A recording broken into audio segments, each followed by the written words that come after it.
Вітаю, час новин на АТР. Сьогодні 13 квітня, середа, це 776-й день анексії Криму. Меджліс кримсько-татарського народу відмовляється працювати з віце-прем'єром по окупованим територіям, чия програма з ними не узгоджена. Народний депутат від Народного фронту Георгій Логвинський розповів, Меджліс з подивом дізнався про кандидатуру віце-прем'єра без обговорення з представницьким органом корінного народу Криму. Вчора фракція блоку Петра Порошенка провела засідання у стінах парламенту за участю президента Петра Порошенка. За словами голови фракції Юрія Луценка, в новому уряді може з'явитися віце-прем'єр з АТО і окупованих територій. На посаду претендує Володимир Кістіон.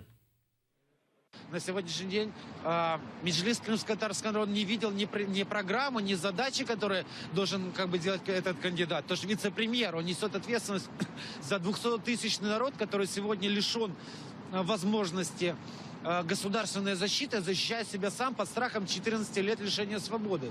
И говорит о том, что украинский народ, о том, что Крым это Украина. И вместе с этим, с Меджлисом, как органом самоопределения коренного народа Крыма, никто не собирался или не согласовывал до данного момента этого кандидата, и нам непонятно, какая у него будет программа. Будет он поддерживать блокаду, будет ли он торговать с Россией, или будет ограничивать. И мы так тоже не можем голосовать. И очень это странно, что те люди, а это опять же предложение блока Петра Порошенко, не нашли возможность согласовать такие необходимые обществу вещи. Поэтому... Координатор громадянської блокади Криму і віце-президент Всесвітнього конгресу кримських татар Лінур Ислямов впевнений, що в українському уряді обов'язково потрібна посада віце-прем'єра з питань окупованих територій. Але з живою структурою і бюджетом, що був раніше. Ислямов вважає, що віце-прем'єр разом зі штабом має знаходитися в Генічеську, а уряд має щокварталу проводити виїзні засідання на адмінкордоні з окупованим Кримом.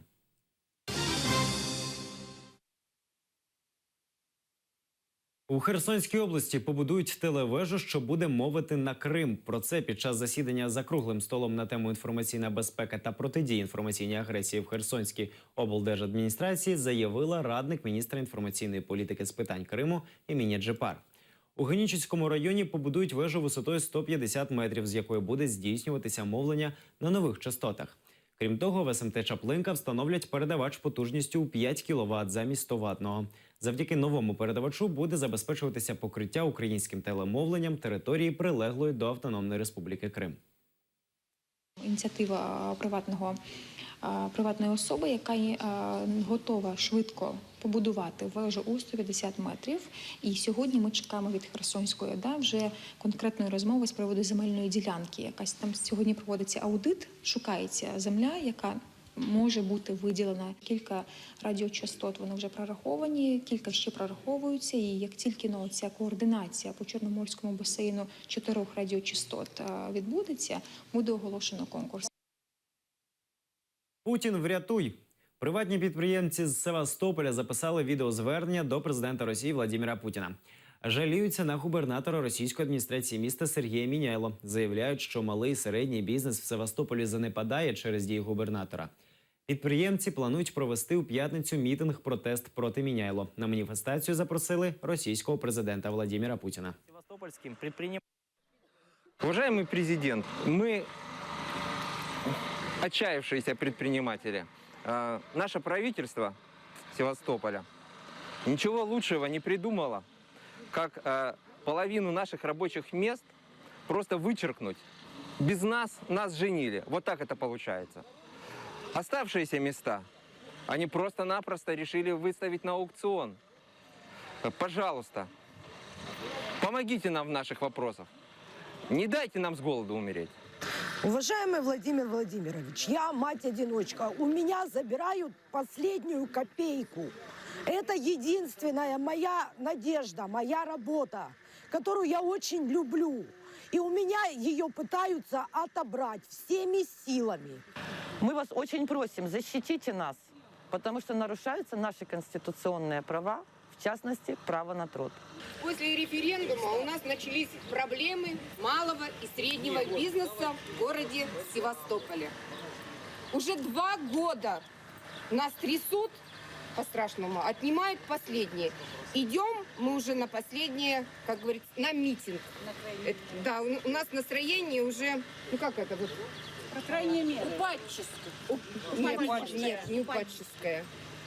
Истерическая. Отнимают самое последнее. Это рабочие наши места. И мы уже вынуждены идти на митинг. 15 числа, 15 апреля мы объявляем митинг, протест нашему правительству города Севастополя. И вас приглашаем. Приезжайте. Поддержите.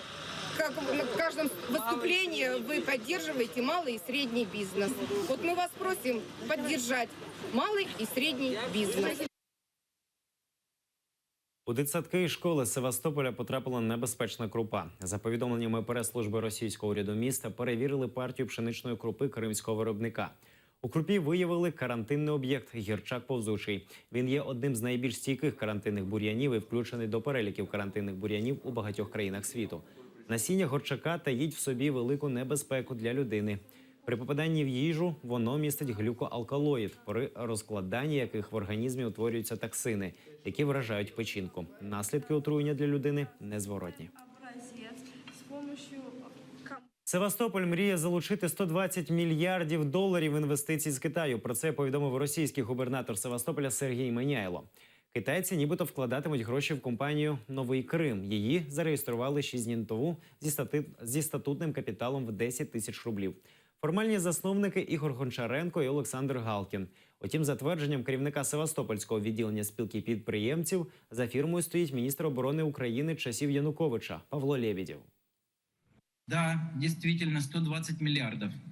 Об этом стало известно вчера. Судя по пресс-конференции, так и непонятно, кто даст деньги. Там мелькнули какие-то китайские инвесторы. Вот, но, в общем, для меня это напоминает какой-то фейк. Мне кажется, что это какой-то фейк. Ну, известно то, что компания зарегистрирована 6 дней назад. Вот. И учредители этой компании связаны с бывшим министром обороны Павлом Лебедевым. Вообще у нас в последнее время череда всяких странных событий происходит. Начиная с пресловутого выделения земли ночным волкам, вот. Потом история с Херсонесом, всем известная, нашумевшая. Вот. Ну и вот последняя громкая история была с Ротенбергами, которые вроде бы как и не в курсе даже, что им собираются выделить землю в Байдарской долине. Вообще-то природным заказником. Щойно стало відомо, що російський суд Криму припинив діяльність Меджлісу кримськотатарського народу. Детальніше у наступних випусках «Заман».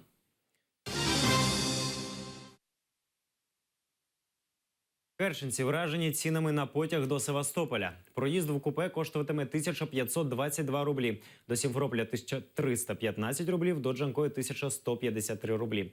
Багато керченців вважають, що ціни на залізничні перевезення не витримують конкуренції з автобусними, вдвічі дешевшими. Окремі мешканці згодні скористатися потягом, але якщо така поїздка буде з підвищеним комфортом. Это в одну сторону, да, 1000?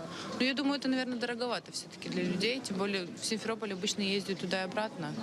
Ну, то есть не на несколько дней. Там потратить 2600 просто на дорогу. Я думаю, это, наверное, все-таки завышенная немножко цена. Постель должна быть какой-то, может быть, перекус, там, ужин поздний, ранний завтрак, не знаю.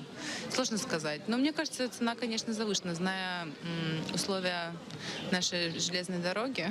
Ну, немножко дороговато, конечно, но не знаю. Для сравнения, автобус около 300 рублей, то есть поезд... Дороговато, конечно, наверное, нет. На автобусе, в общем-то, быстрее. Я считаю, можно доплатить, переплатить, потому что, допустим, на автобусе очень тяжело, жарко.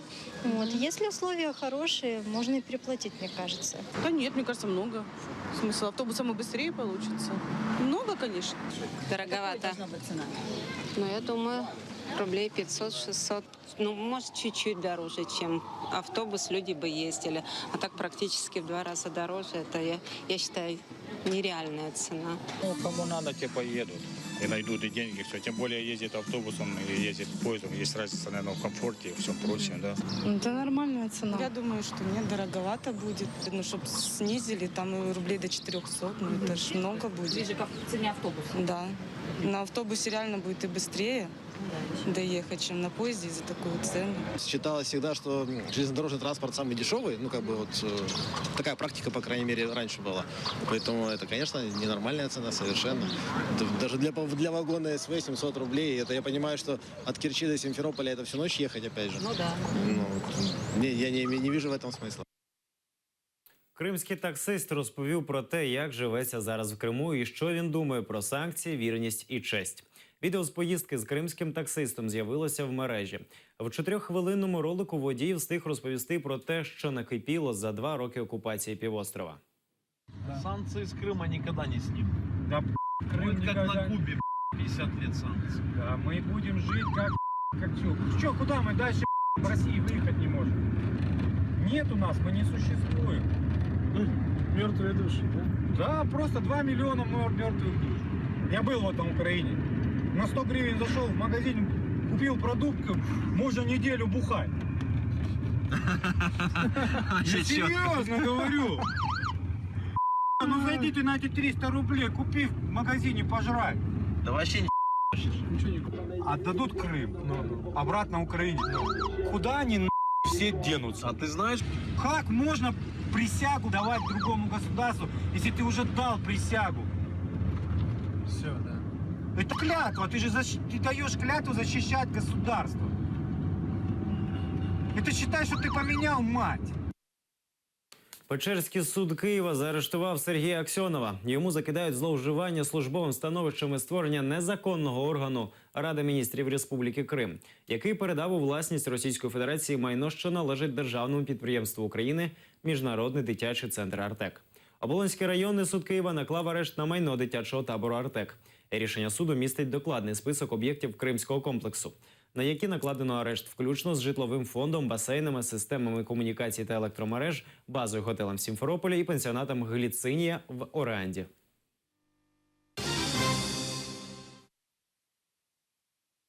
У Києві потрібна школа для обдарованих кримсько-татарських дітей. Засновник благодійного фонду «Меценат 8» Лілія Жебет закликає мера української столиці виділити земельну ділянку для будівництва навчального закладу, в якому могли б жити і навчатися хлопці-кримчани з 9 по 11 клас.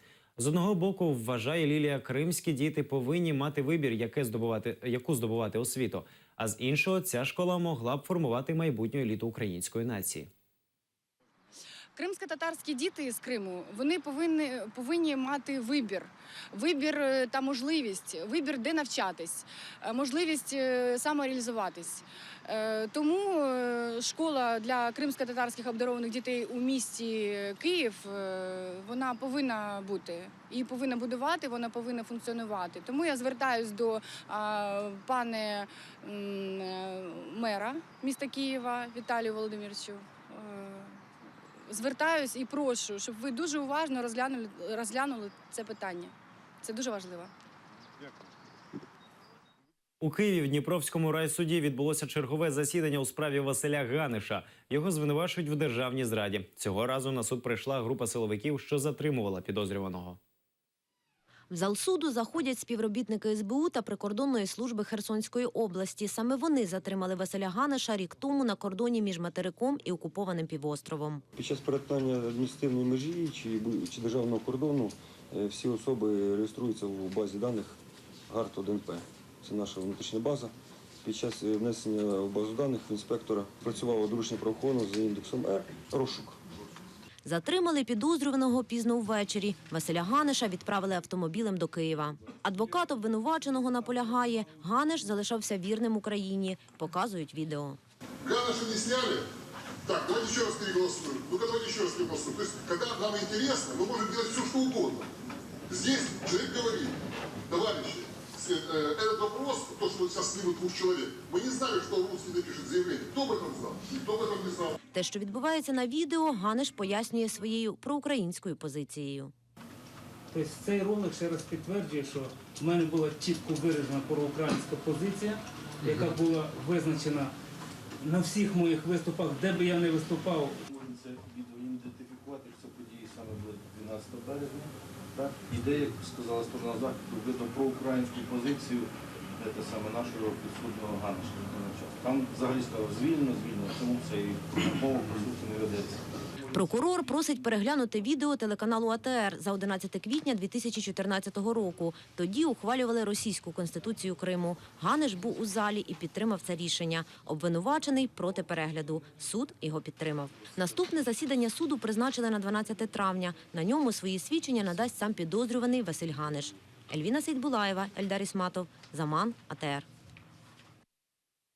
Наразі це всі новини. Більше дізнавайтеся з наступного випуску «Заман». Будьте з нами. До побачення.